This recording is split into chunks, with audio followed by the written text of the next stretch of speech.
Welcome back to the Raising Type 1 podcast. This is episode 5, where we are going to do a deep dive talking about what diabetes is teaching us about control and all the control that we don't actually have. No, we don't have any, actually.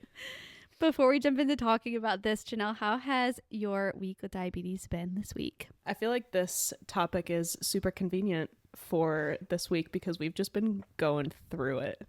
You guys have had a really, really rough week. Yeah. Paxton had like random severe changes to his insulin needs, and I've not the slightest of clues what happened, what caused it, and we've just been struggling. And it kind of feels like, because we've obviously talked a lot about it over the last week, and you have like, when you're going through kind of this like big, I don't know, where it feels like diabetes just will not cooperate no matter what you do. I feel like you just kind of lose the brain power to think critically through it and like how to fix it. And so we had conversations like throughout the week where you were like, what the heck do I do? I'm like, just think for me, please. Yeah. Because after not sleeping for over a week and constantly just looking at graphs and numbers, and like it's like when you look at a word for too long and the word no longer looks like a word. Yeah. Like that's very much how I felt this week. But it kind of felt like everything that you tried to change to make things better or like fix it to some extent, like nothing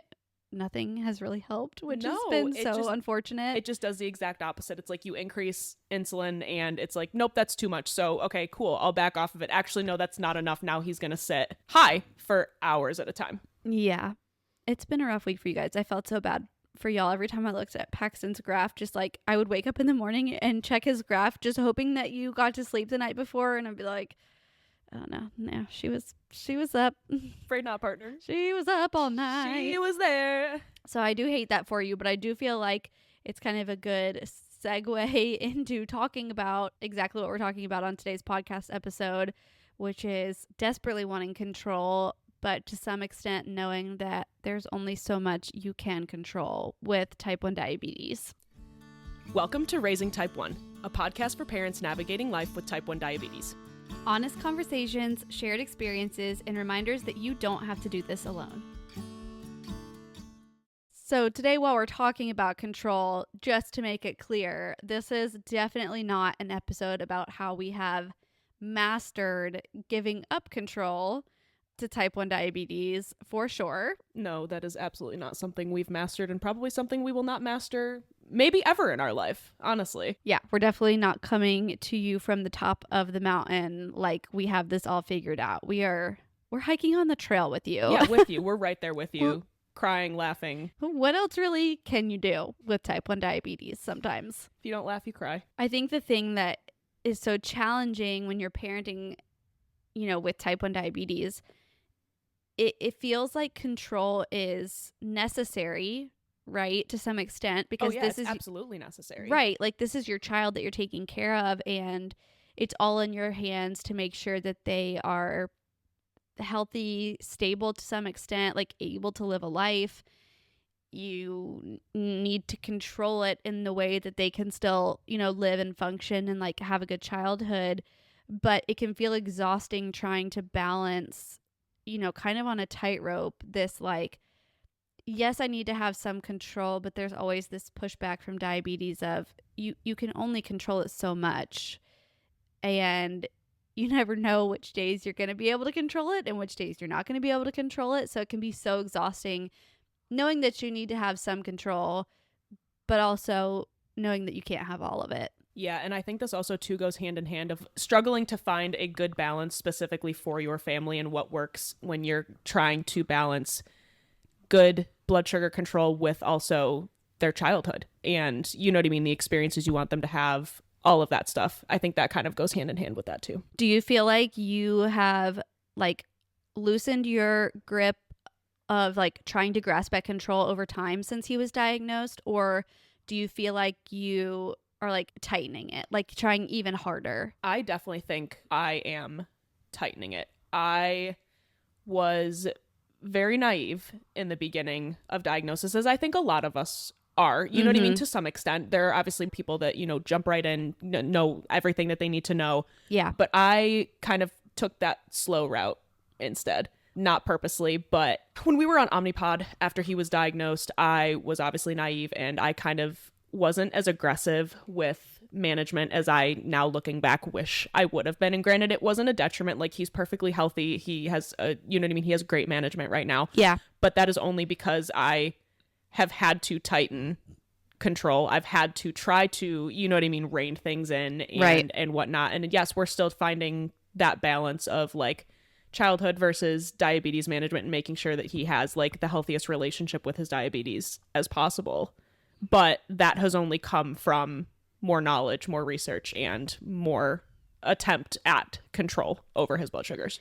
Yeah. I think I'd answer the same way. I think I agree that in the beginning there's some amount of like, you don't know what you don't know. Yeah. And so for me, I think the more I have learned and kind of seen that it can be tighter controlled, like that it's possible, it makes me strive for that even more. Yes. And in turn, unfortunately, makes the days where I feel totally out of control even worse, because I think like you get a little taste of control. I mean, honestly, for lack of a better word, you get this little taste of control and like, oh, like I know it's possible. I know I can do it. I know I can get the settings just right so it's perfect, or I know I can whatever. And it makes it harder when the days come up that are really, really difficult. And no matter what you do, kind of like the week you've had, you just can't rein it in for whatever reason. And who even knows what the reason is? You just sometimes can't control it. Yeah. And it makes it harder, though, I feel like, when you kind of get a little taste of the ability to control it, and then it's kind of taken from you in these situations where you're like, none of this makes sense. Why can I no longer control it? I don't know if that makes any sense. No, it does. And I feel like those hard days hit way harder after like such a good bout of time. Like, we were talking about this the other day, that I was sleeping pretty much solid sleep every night. Like his basals were like rock solid, flat as a rock. Mm-hmm. At that point in time, we were getting great sleep and rarely waking up for lows. And it's like you almost start to take it for granted because you're like, oh, like I finally figured it out. It's like I said, it humbles you so much harder after a good spout of management versus like this past week. Like I'm just surviving. Like I'm just, whatever comes, it comes, and I deal with it at that time. And it's not, yeah, like don't get me wrong, it is incredibly frustrating, incredibly exhausting. But it's like I'm already living at the rock bottom of humble right now. You know what I mean? Yeah. Like we haven't rebuilt that confidence yet. It's like a false sense of confidence, because you don't have control, but those good days, weeks, whatever, make you feel like, oh yeah, this is good right now because I'm making it good. Yes. It's this false sense of like, I have the settings right. I'm doing everything right. I have this under control. And then the bad days, weeks, whatever come up, and like, I don't know if you feel this way, but I almost feel like, oh, now I'm failing. Yes. I was doing something right before, and I'm like giving myself all the credit for it because I'm like, hell yeah, I've got this nailed. Like, diabetes, who? Like, we don't know her. Everything is going great. And then because I give myself the credit for that, then when it's bad, I take it personally. Yes. And it feels so much worse because you take it personally. So on a scale of 1 to 10, how much would you say that control kind of runs your brain some days? Oh, I would say 10. 10 on all days. 20 even. Yeah. Yeah. Really, truly, like, this is probably the thing I struggle with the very most with type 1 diabetes and with parenting with type 1 diabetes, because I'm a very type A person. I like control. I like structure. That is just the way my brain functions the best. I want predictability. Like, I thrive off of that. I have 4 kids and a lot of, chaos in my house. Like, we have 3 dogs, 4 kids. Like, my other kids are older. Wells is my youngest. And so I'm not new to the momming thing. And structure and control is what works for my brain. I don't do well with clutter. Like, I could go on and on. Control is how I keep sane and like truly how I thrive. So because I cannot have that with diabetes, I was actually just talking to my mom about this the other day, and I was telling her, like, it's honestly kind of my own personal nightmare. Yeah. Because I so badly, especially because this is my child and his health. there's nothing I want to control more than his health and safety and future, of being healthy and growing up and living in a healthy body. There's nothing I want to control more than that. And I can't. And so I feel like I'm constantly grappling with myself of logically knowing type 1 diabetes is not something that can be controlled, but so desperately wanting that and fighting for it nonstop.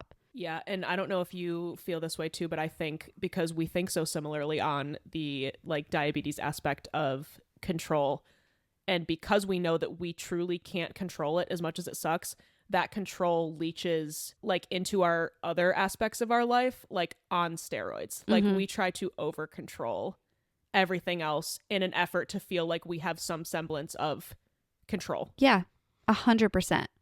100%. Where do you feel like the need for control with diabetes comes from for you?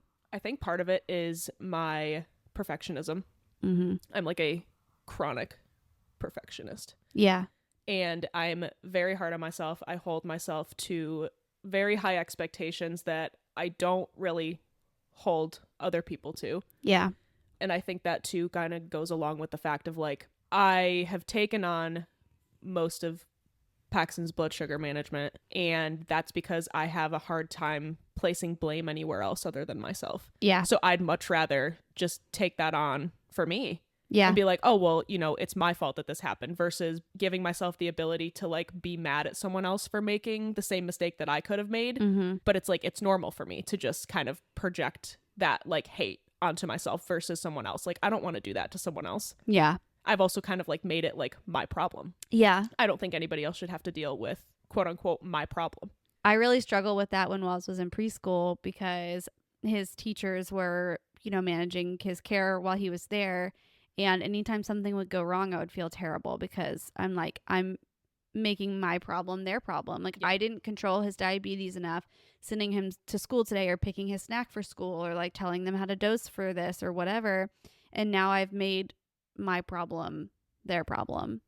So I totally get that. I also find it interesting because you and I obviously talk all the time, like nonstop. And anytime you're struggling with diabetes or I'm struggling with diabetes and we're like chatting with each other about it, you would never say the words to me that you say to yourself. Oh, 100%. When you quote unquote make a mistake. And I don't even really like calling it a mistake because I would never want you to say that about yourself. And I would never want Paxton to say that one day to himself. And I would never want Wells to say that one day to himself. Oh, I did this and I made a mistake. Can we really call it a mistake with diabetes when there's like a 1 in 300 chance that you're going to get it exactly right? In any given scenario. I don't even feel like a mistake is the right phrase to use. No. But we use it with ourselves. We tell ourselves, you made a mistake. You messed up. You got it wrong. But then when we're speaking to each other, I would never say that to you. Yeah. I would say, Janelle, it's not your fault. You're doing everything you can.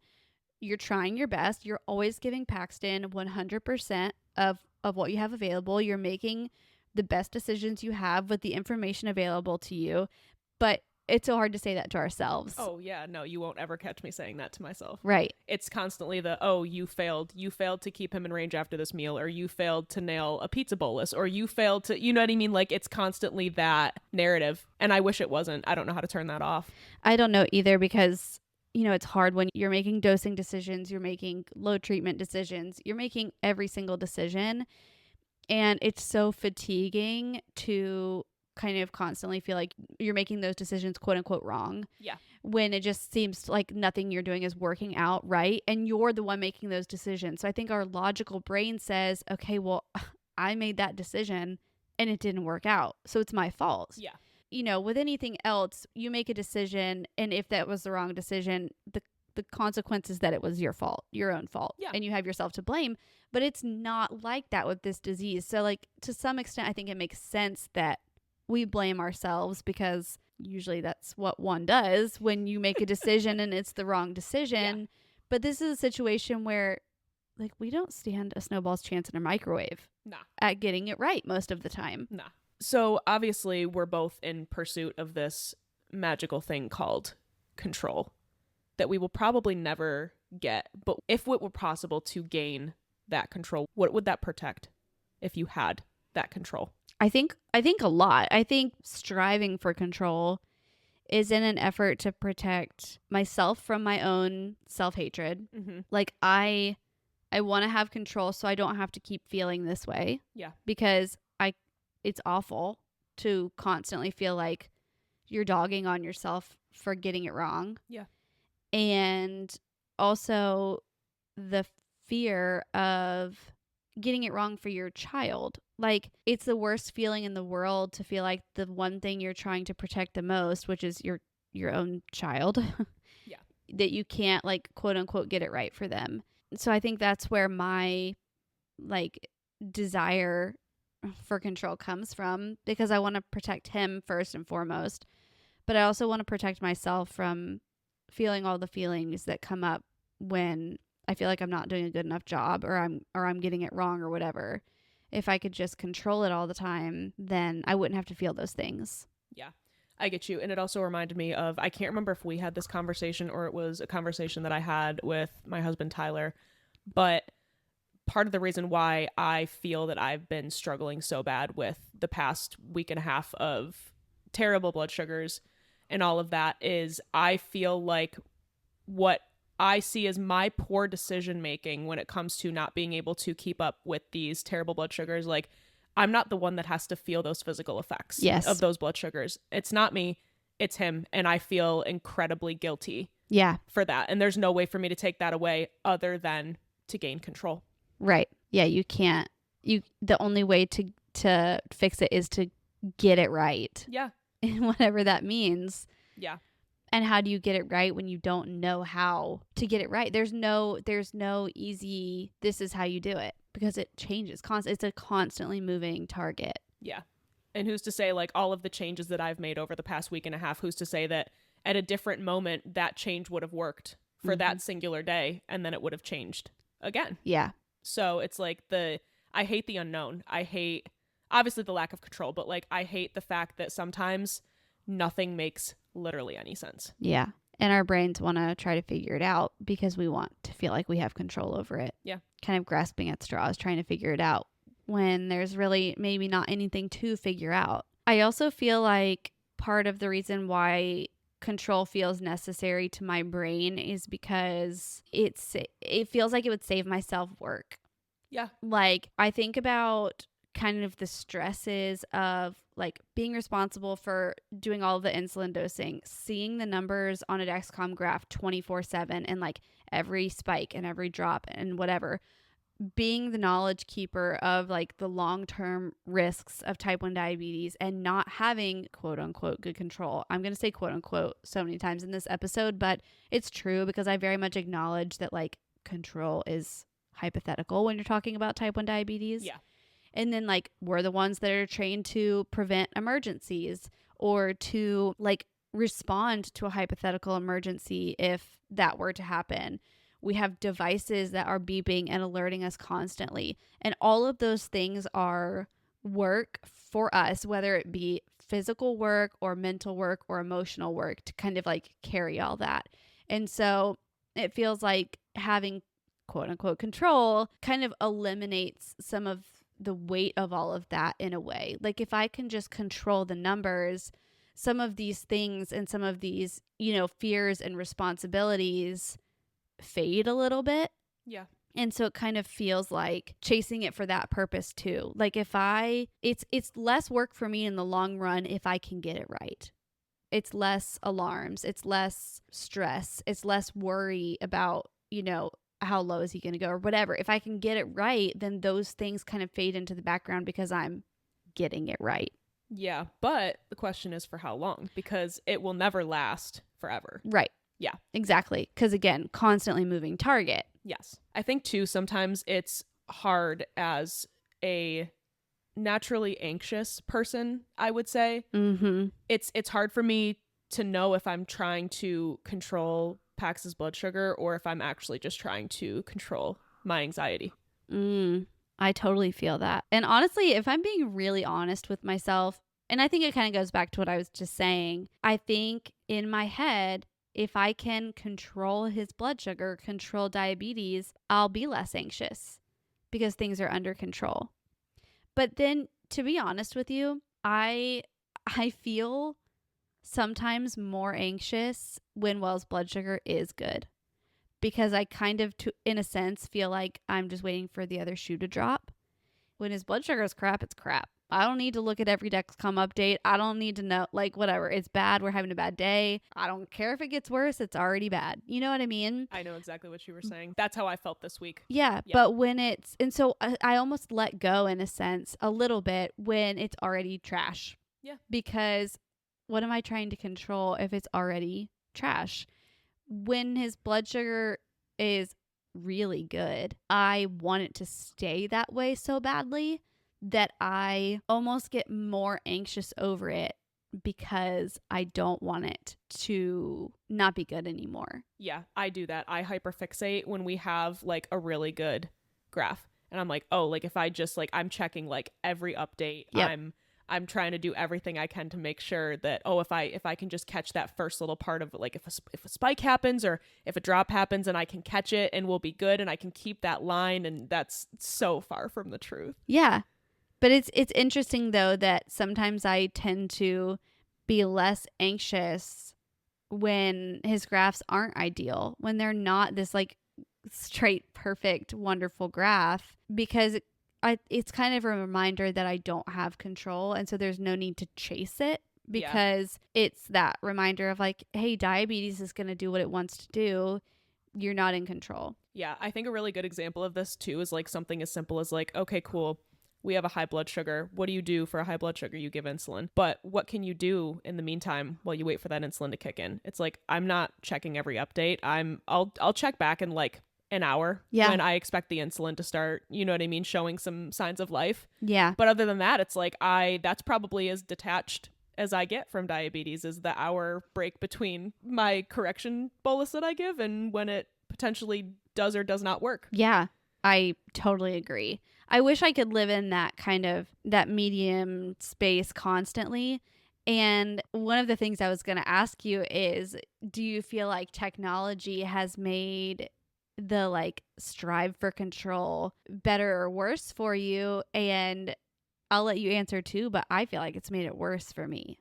I think it could go either way. I think obviously the technology is a blessing, especially when you are trying to like track a trend very closely.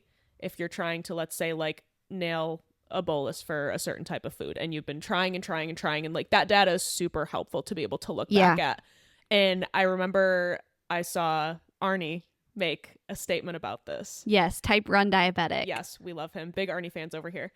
But I remember him saying that like our constant access to technology has kind of just been a hindrance. Mm-hmm. And I couldn't honestly agree more. Yeah. It definitely makes me hyperfixate more. Yeah.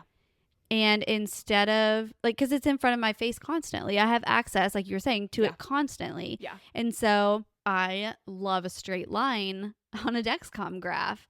And that is an illusion. Like on the off chance that we have, you know, a 12-hour, 6-hour, 24-hour straight graph line, that is not baseline. That is not baseline with type 1 diabetes, but seeing it be possible, seeing that like that'll boost your adrenaline right up. That'll boost your It's a dopamine hit. It's a dopamine hit. It's a dopamine hit and your brain is constantly seeking that. Yes. Then I'm like, "Oh, I do have control. I do. Mm-hmm. See? I did it. I can do it. It's right here in front of my face. If I try hard enough, if I tweak settings hard enough, if I pay enough attention, I can achieve this." And it's just not real. So I love having a Dexcom. I would never not have Wells wear one. Obviously, I'm not saying that, but I do agree that to some degree, the technology and it being so in front of our faces, it can work negatively against the anxiety and the desire to have even more control. Yeah, I agree. And I don't think wanting control is necessarily like a personality flaw of ours. I think it's coming from a place of wanting to protect ourselves and protect our kids. But It's a defense mechanism to some degree. how do you feel like your kind of constant desire or like striving for control affects your tone or energy at home? I think it's situational. I think it's a lot more obvious on bad days, Mm-hmm. obviously. Feeling all of those big feelings about the lack of control and the frustration about not being able to get it right, like that does come out more than I'd like it to. Mm-hmm. I'd like to think that I'm slowly trying to rein it in and be more aware of the way I speak about it Yeah. in front of Paxton and obviously in front of everybody. I remember that one story you told about your car ride home from that activity that you took all the kids to. And like, I very much relate to that. And I kind of think about that like in those moments. And I'm like, wow, I need to really stop doing this. Yeah.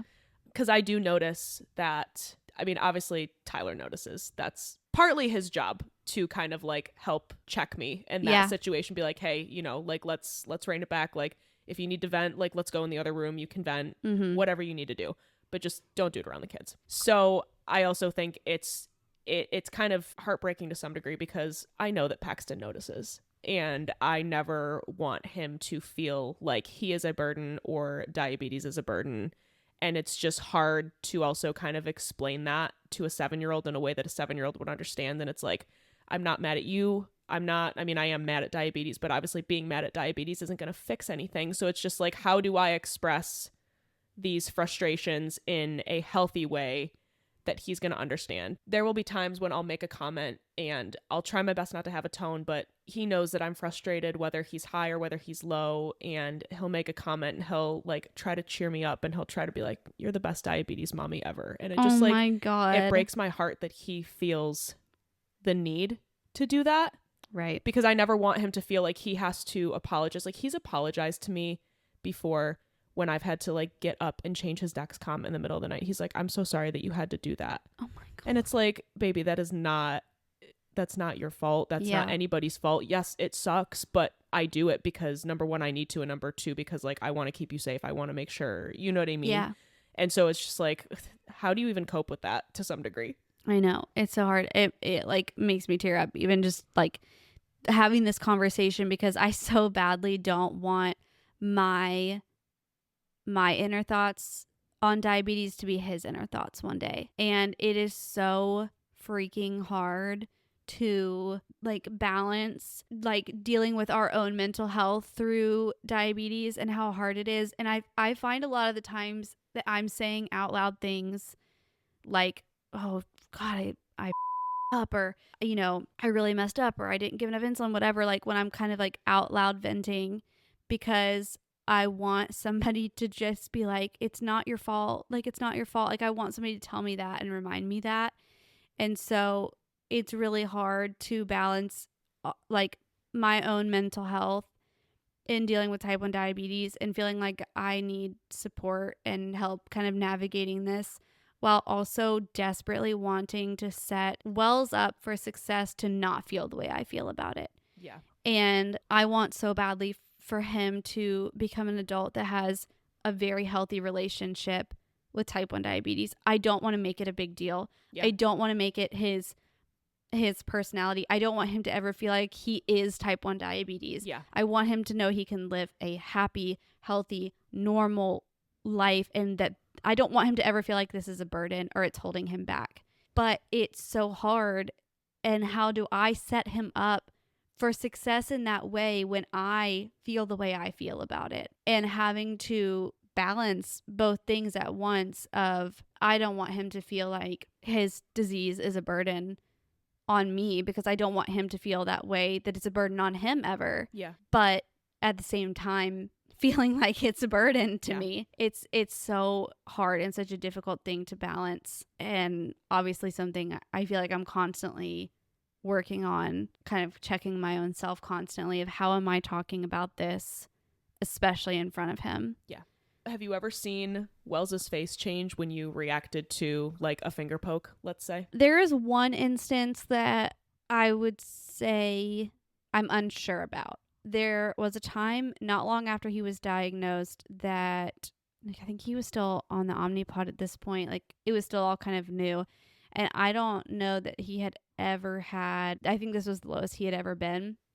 And he had just eaten a meal, and then he went out. We have this like indoor playground in our garage. And so he ate lunch and went right outside to play on this. It's got like monkey bars and little like the little rings that you can swing on. It's got a rock wall, like lots. You can be active on it. And I just dosed him for lunch. So his Dexcom showed that he had dropped from like 100 something to 90 something. And it was like a quick drop. It was like a 15 or 20 number drop, enough that I was like, oh, I'm going to bring him inside and poke his finger. Yeah. And I actually set up my camera to record because I actually thought that maybe it was a Dexcom error. And so I was setting my phone up to record to post a video to social media to kind of show people that like, hey, Dexcoms are not not always right. Sometimes they show these big drops and they're not real, because I didn't believe it. It was like enough of a drop that I was like, there's no way this is real. Yeah. And I poked his finger, and he was 30 something, 39, 40. He was low. Yeah. And like one of the lowest lows he had at that point, because like I said, he was still kind of newly diagnosed. And I very much panicked, and I was trying to read him after I panicked. And he kind of kept putting like his head in his hand. And I was like, are you okay? Are you okay? Are you okay? Are you awake? Can I see your eyes? Can you see me? Can you hear me? Mm-hmm. Because I was so panicked that he wasn't okay and that he was going to maybe pass out or whatever. Again, this was not too long after diagnosis. And so I'm still to this day, honestly, not sure if he was reacting to how I was reacting. Like if he saw my reaction to the number and it really affected or made him feel low because I reacted so panicked, or if he was actually feeling bad. But that one definitely is the one that stands out the most to me. Honestly, most of the time he doesn't care too much. He's kind of like back on his way, but that one kind of stands out. I feel like that's how Paxton is for the most part too. Like Paxton's at the age now where he does most of his finger pokes himself, unless he's just not feeling diabetes that day and he's like, can you just poke my finger? And I'm like, yeah, sure, of course. But he'll poke his finger and let's say it comes back way lower than what Dexcom's reading, and he's just kind of like, ooh, you mean I get to eat more Smarties than what I thought I was going to eat originally? So I don't necessarily know that like he's had any like negative reactions to my negative reactions with finger pokes. Like when he goes into his room and pokes his finger, and I'm thinking, let's say Dexcom is like showing a slight drop and he's like in the 70s, and he'll come back out from his room into the hallway into the kitchen and just announce, he was like, I'm 43. And I'm like, oh, insert eye twitch here. And I'm just like, okay. He goes, so how many Smarties? What do I get? What do I get? Like, tell me now. Like, he's just like shaking with excitement. Oh my like, gosh. I feel like maybe that's not excitement. Maybe that's the low, but yeah. I do love their like little bit of innocence about that for now. And I kind of want him to keep that for as long as possible. Oh, me too, for sure. Like I'll carry that stress and wait for you. I don't think Wells correlates numbers with danger at this point. No. And I kind of love that for him, if I'm being honest. He's 5. I know it sounds morbid, but I don't want him to be worried about dying at 5. I don't want him to be worried about, having a seizure, passing out, whatever, at 5 years old. Let me carry that for you for now. I will carry the burden and weight of knowing all the bad and scary things that can happen to you and what this number means, if it means you don't have to. Yeah, I think we're trying to keep that kind of same mindset as well. Granted, Paxton is 2 years older, so he does know a little bit more. I think more so of like, he doesn't need to know the ins and outs, but like he knows, hey, what happens if you have too much insulin on board, or what happens if your number gets too low, or what happens if your number gets too high. Yeah. And it's like, I try not to make it morbid, but also like he does have to start to some degree learning that this condition does have repercussions. Maybe like cause and effect, maybe just more so cause and effect. Like there are causations here. Like, I think if I asked Wells what happens if you go too low, I think he would probably give the answer of I could die. Like, I think he knows that. I don't think he knows what that means. Like, I don't think there's any weight behind those words to him yet, because at 5, like, why would there be, So I think I think Wells knows. I just don't think he's giving it any kind of emotional depth or thought. And I know that time is going to come Oh, for I'm him. sure. Paxton has very, like, more so recently over the past couple years, had like a very weird hyperfixation on death and has asked a lot of questions, like mostly about like, oh, like when we drive by cemeteries and stuff like that. He's like, what are all those? And then, you know, we tell him, oh, they're, you know, skeletons or whatnot. Like skeletons live in cemeteries. And he's like, well, does everybody turn into skeletons when they die? And I don't want to turn into a skeleton and all this other stuff. But then, like, he knows. Yeah. You know, he's had the realizations of like, oh, when I die, will I still have diabetes? I haven't slept enough for this episode. I'm gonna cry. Oh no. Oh no, we don't even have tissues ready for this one. I have a washcloth. Oh no. Not the washcloth. I'll pull myself together. It's just, those are like the kind of comments that kind of take you by surprise because you don't expect them to be able to grasp a concept Like conceptualize, like yeah. Yeah, like, will I have to wait to eat my food in heaven? Will I have to, you know what I mean? Like, what 7-year-old has to worry about that? Yeah. Mine. Yeah. Because diabetes. And it sucks. It does. And there's no good response for them. There isn't.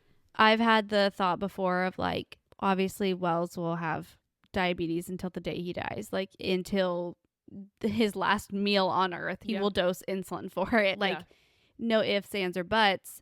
And I don't remember where I saw it, but somebody was like, it was a type 1 diabetic, and they were saying like, when I die, you know, don't bury me with my devices. Like let my earthly body like be free of the devices that I've kind of like essentially been chained to my whole life. And like that thought tears me up.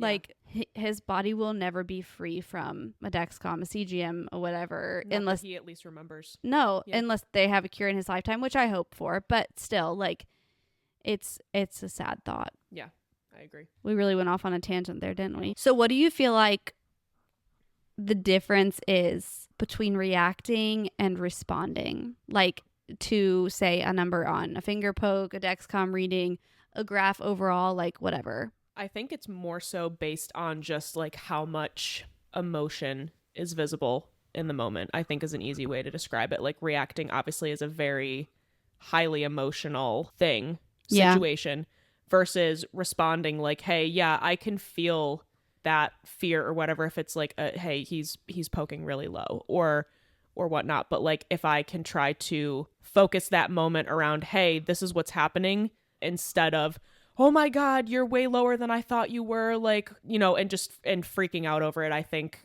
it's something definitely I have to work on. But I think that's kind of the difference for me, is how much emotion is tied to the situation. Yeah. And honestly, I think asking yourself in the moment, am I reacting or am I responding, is probably a good thing to ask yourself. Like if you feel like you're needing to check yourself, like, am I reacting to this situation or am I responding to this situation? Am I reacting to this bad graph or am I responding to this bad graph? Because like you said, there's a difference. What is the level of emotion? Well, we can still have some response to a number being lower than we expect, or a number being higher than we expect, or a Dexcom graph being bad. We can still say, yeah, we're going to do something about this because we're not okay with X, Y, and Z, whatever it may be. But what is the emotional kind of response to that? Yeah. And is it a reaction that doesn't need to be there? Like we can respond without this big dramatic reaction and kind of maybe use that to check ourselves in those moments. I feel like I could anyways. Yeah. Of, you know, am I reacting or am I just choosing to respond to whatever this situation may be? Yeah. And I think too, like responding in the moment is definitely, in most situations, the better way to go. And then maybe, hey, you go off to the side later on and kind of have those reactions or have those feelings, let them come up. Because I know personally, like if I kind of bury all of that down, it's just going to come up in one big crash out or meltdown or just like big old cry fest. Yeah, like, for sure. You can still feel the feelings, but time and place kind of thing, especially with the kids being involved of, you know, to what extent do we want this to be kind of in their face? Yeah. I agree. So kind of playing off the whole reacting versus responding deal, Are there certain numbers that feel like emergencies to you? I wouldn't say numbers that feel, I mean, obviously, if he was like 400 or something like that, or Yeah. 30, like Yeah. big dramatic numbers, then those certainly feel like emergencies. I think what triggers my feelings of emergency response the quickest is a rapid change. Like if I poke a finger and it's way lower than Dexcom says and I know he's dropping quickly, or it's way higher than Dexcom says and I know he's rising quickly, those are the feelings that tend to panic me the most. Or I check ketones and they're rising quickly or whatever. Those trigger emergency like feelings and emotions in my brain for sure. Yeah. I think I'm the same way, but I think it also goes along with what symptoms he's feeling in the moment too, because his blood sugars could be completely normal, but he's giving me the symptoms of he feels high, like he has a headache or he feels nauseous or Yeah. any of that kind of stuff. That kind of like immediately sends my brain into a spiral. Yeah. At what point do you feel like management of diabetes becomes micromanagement? I think that there's something to be said for there being a difference between vigilance and obsession. Mm. So like management to me is equal to vigilance. You're doing your due diligence here to kind of like watch things, make sure everything's good, but you're not obsessing, you're not like spending hours and hours and hours re-looking over data and trying to figure out maybe even just one small blip from the day, versus you move into kind of that micromanaging and it's like you are hyper focused on, but you make it to some degree your whole personality. And I think I'm guilty of this. I think it's hard to live with diabetes when you're micromanaging it. Like it feels like you're not actually living. It just feels like you're doing diabetes things. Like that is all you are doing. It's all consuming. It takes up every moment of your day. There isn't a moment that goes by where you're not thinking about, oh, like, hey, how much insulin do I have on board? Or shoot, what am I going to do after this because I have to think about this? Or like, oh, shoot, I went from 106 to 100. Am I going to go low sometime soon? Like it's all consuming. Do you know what I mean? I totally get what you mean. And I feel like if I'm being totally honest with myself and anybody listening, I feel like I unfortunately skirt the lines of micromanaging all the time. And I kind of realized this. You and I went out yesterday, took the kids out and went and did some fun things with them. And I just don't like Wells and I don't leave the house a whole lot during the day. We kind of like take the big kids to school, come home, we work on our homeschool work, and then usually just I get stuff done around the house, chores, whatever. There's always something to do. And so there's not a whole lot of days where we're just out and about the whole day, running errands, doing fun things, grabbing lunch, whatever. And yesterday we were out of the house from the time we dropped the big kids off at school until it was time to pick them up from school. And I was not micromanaging diabetes for probably the first time in a while. Okay. I wasn't constantly checking his numbers. I mean, I was aware of them, but I wasn't harping on every Dexcom update because I wasn't looking at every Dexcom update. And it wasn't for the fact of not wanting to know. We were just busy. We were out and about and doing things and living our lives. And it was so refreshing. He didn't even have a good diabetes day. It wasn't great. Like he had some weird lows. Like it wasn't a great blood sugar day that I would consider, our best management at all. But it felt really freeing and it felt very different from how I feel day to day with it. And it kind of was a little bit of a reality check for me that I am too close to this kind of micromanaging level that I don't want to be living in. Like I don't want to live in that space. I want it to be a happy middle ground of, yes, we're managing. Yes, it's important to me. Yes, this is a priority in my life to make sure he's good and his numbers are good and he's set up for success and a healthy life. Yes, that's all important. But it's also important for him to live and for me to live, and trying to kind of find that balance of, right, like at what point is management micromanagement and what is kind of the fine line between the two where it's a healthy in between of doing a good job managing but not letting it be your whole life. I think this comes back to as well, I know we've talked about it a lot recently, but the 80-20 rule. Yes. And I think we both are doing our best to try to move more into the 80-20 space where, you know, hey, you've got really good control 80% of the time, but the other 20%, life happens, diabetes happens. Yeah. And it needs to happen for everybody's sanity. Yeah, absolutely. I think it's a very healthy mentality to have that 80% of the time things are good. Things are steady. I mean, it's that way with anything in life. If you are somebody that loves to work out, but you also love Taco Bell, 80-20, right? You're making good decisions 80% of the time. You are taking really amazing care of your body 80% of the time. You're exercising, you're eating clean, whatever it may be. And then 20% of the time you want Taco Bell and a freaking Baja Blast. Baja Blast. Then go for it. Like, that is okay. It is okay to kind of give yourself permission to do that. And same with diabetes. Like, your management is really good 80% of the time. You're in range 80% of the time, whatever that range may be that you've set for yourself. It's okay if things aren't great the other 20% of the time. Life happens. You have to live. You have to be a kid. You have to enjoy things. You have to have cookie cake before bed sometimes on Valentine's Day, like, you know, Paxton just had and loved every bite of. Yeah. And it's okay if it's not quote unquote perfect because of that little 20%. Agreed. And definitely, like, these are not things that we have mastered. Like, I don't want anybody listening to this episode to think that we have found all the great solutions. No, we're not riding around here on our high horses. We No. are very much in the trenches. Like, I'm telling you, this is something that I truly, genuinely, actively struggle with. It's something I regularly talk about in therapy. It is a regular conversation between my husband and I. This is certainly a huge area that I want to improve in. Yeah. Mostly because I don't want to pass this kind of relationship that I have with diabetes off onto Wells. I don't ever want him, you know, I talked about it earlier in the episode, ever want him to feel the way I feel about it. But there are things that we're practicing and working on. And I think it's probably something that, dare I say, all type 1 parents can probably do a little bit better. Yeah. There's always room for improvement.